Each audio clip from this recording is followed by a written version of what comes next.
Study IQ IAS, अब तैयारी हुई अफोर्डेबल। नमस्कार दोस्तों आरबीआई की मॉनेटरी पॉलिसी का जो रिपोर्ट है वो आज आया है। आपको पता ही होगा कि हर 2 महीने के बाद मॉनेटरी पॉलिसी जो कमिटी है वो बैठती है और डिसाइड करती है कि रेपो रेट क्या होगा, जीडीपी का ग्रोथ का अनुमान क्या होगा और भी बहुत चीजें होती हैं। यहां पर आप देख सकते हो कि इस बार की पॉलिसी में फिर से जो रेपो रेट है उसमें कोई बदलाव नहीं किया गया है, 6.5% रखा गया है और इसीलिए जो स्टॉक मार्केट है वो भी डिसअपॉइंटेड है। तो इन्फ्लेशन को लेकर क्या कहना है, ग्रोथ को लेकर क्या है, साथ ही साथ मैं आपको बता दूं यूपीआई को लेकर भी कुछ इंपॉर्टेंट अपडेट आया है, वो मैं आपको वीडियो में बताऊंगा। बहुत कुछ जानने को है, चलिए शुरुआत करते हैं। लेकिन उससे पहले मैं आप सभी को बता दूं कि जैसा आप जानते हो यूपीएससी का बैच तो हमारा मिलता ही है, लेकिन साथ ही साथ आप में से जो भी लोग स्टॉक मार्केट में इन्वेस्ट करना चाहते हैं, मतलब कि आप इंटरेस्ट रखना चाहते हैं, कुछ सीखना चाहते हैं, एकदम बिगनिंग से लेकर आपको बहुत सारी चीजें सिखाई जाएंगी जो पूरा फंडामेंटल्स है, चाहे वो फंडामेंटल एनालिसिस हो या फिर टेक्निकल एनालिसिस, वो आप ज्वाइन कर सकते हैं हमारे वेबसाइट ऐप पर जाकर या फिर कमेंट सेक्शन में लिंक है वहां पर जाइए, डायरेक्टली क्लिक करिए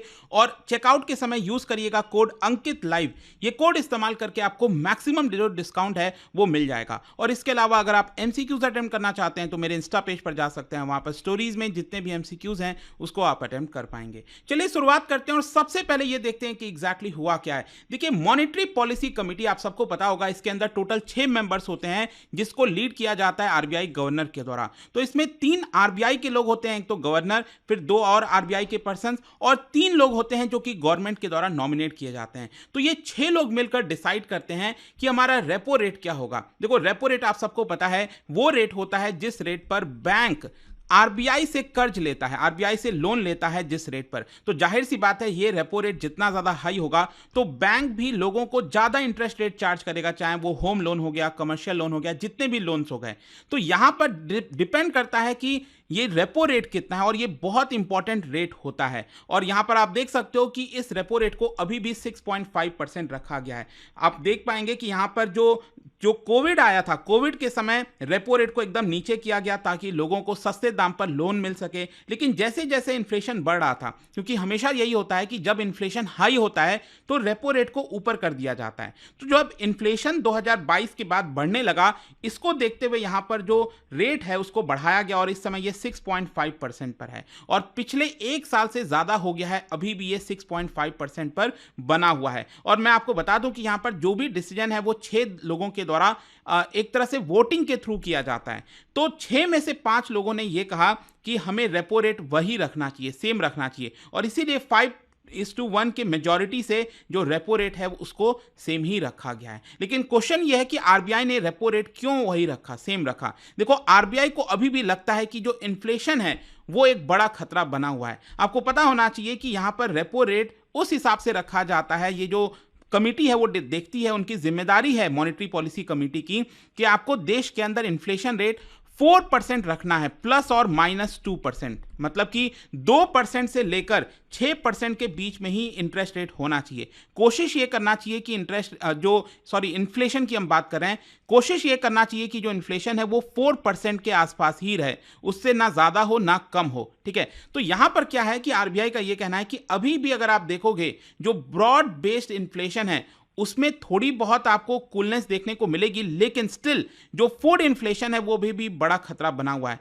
देखो यहां पर अक्सर हम बात करते हैं हेडलाइन इन्फ्लेशन की, हेडलाइन इन्फ्लेशन और कोर इन्फ्लेशन, इसमें डिफरेंस क्या होता है। देखो headline inflation basically total inflation को बताता है। अगर आप हेडलाइन इन्फ्लेशन में से फूड और फ्यूल को माइनस कर दोगे, फूड और फ्यूल को, क्योंकि ये बहुत ज्यादा वॉलेटाइल होते हैं, आपने अक्सर देखा होगा अचानक से प्याज के दाम बढ़ गए, टमाटर के दाम बढ़ गए, तो ये फूड हो गया। फिर फ्यूल भी आप सबको पता है, क्रूड ऑयल वगैरह हम इंपोर्ट कराते हैं, तो ये बहुत वॉलेटाइल होते हैं। तो जब हेडलाइन पूरे इन्फ्लेशन में से फूड और फ्यूल वाला इन्फ्लेशन हट जाता है तो उसको हम कोर इन्फ्लेशन कहते हैं। तो सिचुएशन अभी क्या है कि कोर इन्फ्लेशन ठीक ठाक है, लेकिन फूड और फ्यूल इन्फ्लेशन में अभी भी आपको तेजी देखने को मिलेगी और इसीलिए आप देख सकते हो अनुमान ये लगाया जा रहा है कि 2024-25 के फाइनेंशियल ईयर में आरबीआई ने कहा है कि जो सीपीआई है, कंज्यूमर प्राइस इंडेक्स, ये करीब 4.5% के आसपास रह सकता है। इनफैक्ट ये जो पहला क्वार्टर है अप्रैल, मई और जून का, इसमें हमारा जो इन्फ्लेशन है वो 4.9% के आसपास रहेगा, मतलब 5% के आसपास रहेगा। तो आप समझ रहे हो कि भले ही ये रेंज में है, 2% से 6% के रेंज में है, लेकिन स्टिल ये 4% से ऊपर ही है। इसीलिए यहां पर आरबीआई का कहना है कि हम चाहते हैं कि अभी इन्फ्लेशन को ही टारगेट किया जाए, इन्फ्लेशन को हम अच्छे से कंट्रोल करना चाहते हैं। इनफैक्ट अगर आपने आरबीआई गवर्नर का बयान सुना होगा तो देखिए उन्होंने क्या कहा था कि ठीक 2 साल पहले जो हमारा इन्फ्लेशन था सीपीआई वो 7.8% पहुंच गया था and that was elephant in the room, मतलब कि इन्फ्लेशन को एलिफेंट से कंपेयर किया गया। लेकिन आज की डेट में जो एलिफेंट है वो वॉक पर निकला हुआ है और ऐसा लगता है कि वो फॉरेस्ट की तरफ जा रहा है। तो आरबीआई गवर्नर ये कह रहे हैं कि हम चाहते हैं कि ये जो एलिफेंट है वो कुछ समय तक फॉरेस्ट में ही रहे। तो इनका कहने का मतलब यह है कि हम चाहते हैं कि इन्फ्लेशन जो है उसको लंबे समय तक हम कंट्रोल में रख सकें 4% के आसपास। तो जब तक ये अचीव नहीं हो जाता तब तक रेपो रेट को कम करना थोड़ा मुश्किल होगा। खैर यहां पर अगर हम बात करें जीडीपी ग्रोथ को लेकर क्या बोला गया है, तो अगेन जीडीपी ग्रोथ को लेकर यह कहा जा रहा है कि आरबीआई का यह कहना है कि ये 7% के आसपास रहने वाला है। लेकिन मैं आपको बता दूं जो सरकार की तरफ से आंकड़ा जारी किया जाता है तो सरकार ने कहा है कि इट विल बी अराउंड 7.6% के आसपास। ये मैं 2023-24 की बात कर रहा हूं और वहीं आरबीआई 2024-25 की बात कर रही है। मतलब कि अगर हम पिछले वाले साल से कंपेयर करें अभी करंट के फाइनेंशियल ईयर में तो हमारा जीडीपी ग्रोथ रेट हो सकता है थोड़ा नीचे हो, लेकिन स्टिल ये 7% के आसपास ही रहने के अनुसार है। इसका कारण यह है क्योंकि जियोपॉलिटिकल टेंशंस पूरे दुनिया के अंदर अभी भी देखने को मिल रही है, वॉलेटिलिटी जो है फाइनेंशियल मार्केट के अंदर वो भी देखने को मिल रही है, जियो इकोनॉमिक जो सिचुएशन है वो कभी भी बदल सकता है।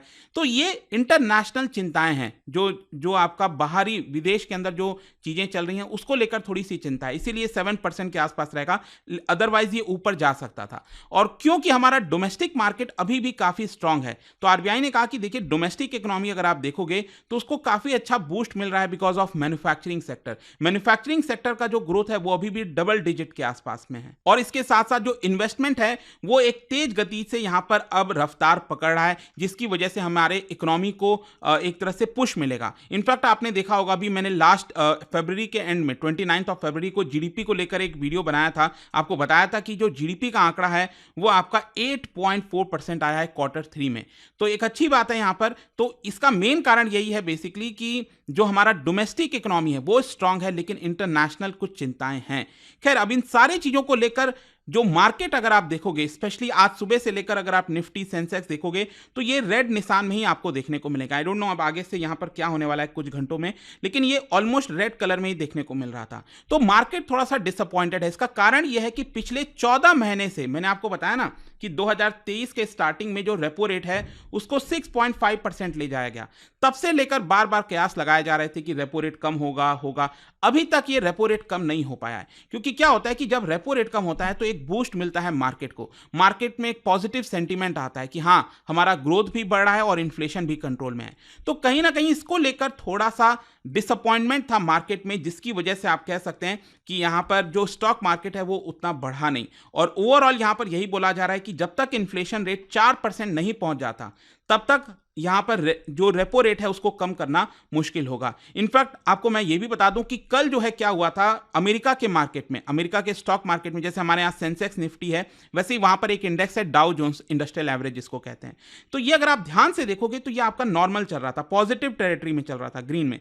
अचानक से क्या होता है कि कुछ ऐसी खबरें आती हैं, दो लोगों के द्वारा कमेंट किया जाता है फेड की तरफ से, उन्होंने कह दिया कहीं ना कहीं कि हो सकता है कि शायद जो वहां का रेट है अमेरिका के अंदर उसको अभी के लिए थोड़ा कम नहीं किया जाएगा। तो जैसे ही ये खबर आई अचानक से आप देखिए जो पूरा का पूरा मार्केट है अमेरिका का वो लुढ़क गया लास्ट के 1-2 घंटे के अंदर। तो इसको लेकर थोड़ा सा अब चिंता है कि आखिरकार अमेरिका भी रेट को शायद नीचे नहीं कर रहा है। जब तक अमेरिका नहीं करेगा तो भारत तो देखो अभी सोच ही नहीं सकता कब तक होगा रेपो रेट कम होगा। तो ये थोड़ा सा सोचने वाली बात है। जहां तक इन्वेस्टर्स का सवाल है, देखो अगर आप इन्वेस्ट करते हो कहीं पर लगा रखे हो पैसा तो लगे रहो। हाँ बस ये चीज है कि जो हमने सोचा था कि रेपो रेट कम होगा तो एक अच्छा खासा उछाल आएगा स्टॉक मार्केट में, वो शायद अभी देखने को ना मिले। हाँ हो सकता है कि अचानक से कुछ मैक्रो इकोनॉमिक शॉक लगे, मतलब कि एक बूस्ट मिले, कुछ हो जाए तो एक अलग चीज है। लेकिन अभी के लिए जो भी सिचुएशन बन रहा है उसके हिसाब से रेपो रेट अभी ऊपर के लेवल में ही रहने वाला। अगर कम भी होगा तो कोई बहुत कम नहीं होगा, मैं बेसिकली आपसे ये कहना चाह रहा हूं।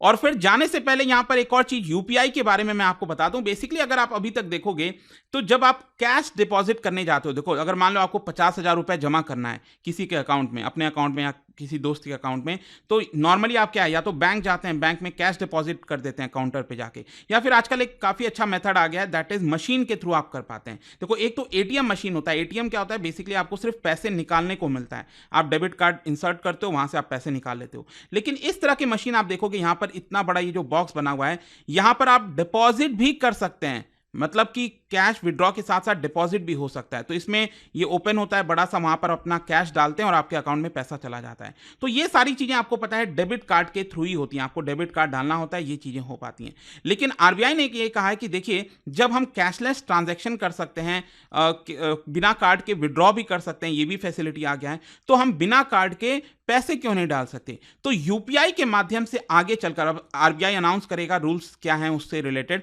लेकिन जो बिना कार्ड के भी आप किसी भी जो कार्ड कैश डिपॉजिट मशीन होता है, वहां पर कैश को आप डिपॉजिट कर पाओगे। ठीक है, तो ये फैसिलिटी अब बहुत जल्द आएगी, देखने वाला बात है कब तक होगा। लेकिन आई होप कि आपको आज का जो मॉनेटरी पॉलिसी का अपडेट था वो अच्छे से मिल गया होगा। और जाने से पहले एक इंटरेस्टिंग क्वेश्चन, क्या बता सकते हो, a bank included in the second schedule of RBI is called as what, मतलब यहां पर इन 4 ऑप्शन में से क्या कहा जाता है उन बैंकों को जो आरबीआई के सेकंड शेड्यूल में इंक्लूडेड होते हैं। इसका राइट आंसर आप सबको पता है, मेरे इंस्टाग्राम पर तो मिलेगा ही, वहां पर अगर आप नहीं हो कोई बात नहीं, टेलीग्राम से ले सकेंगे इसका सही उत्तर। मैं कई सारे जो एमसीक्यूज वगैरह हैं वहां पर स्टोरीज में डालता रहता हूं। अगर आपको पीडीएफ चाहिए तो टेलीग्राम पर आइए, अलग अलग सोशल मीडिया पर आप जुड़ पाओगे। और जैसा मैंने आपको बताया कि स्टॉक मार्केट का कोर्स लेना हो या यूपीएससी कुछ भी आपको चाहिए, बस हमारी वेबसाइट ऐप पर जाइए, कमेंट सेक्शन में भी लिंक है, और यूज करिए code Ankit live to get maximum discount. And I hope कि वीडियो आपको पसंद आया होगा। मिलता हूं आपसे next time. Till then, thank you very much, see you soon. Study IQ IAS, अब तैयारी हुई अफोर्डेबल।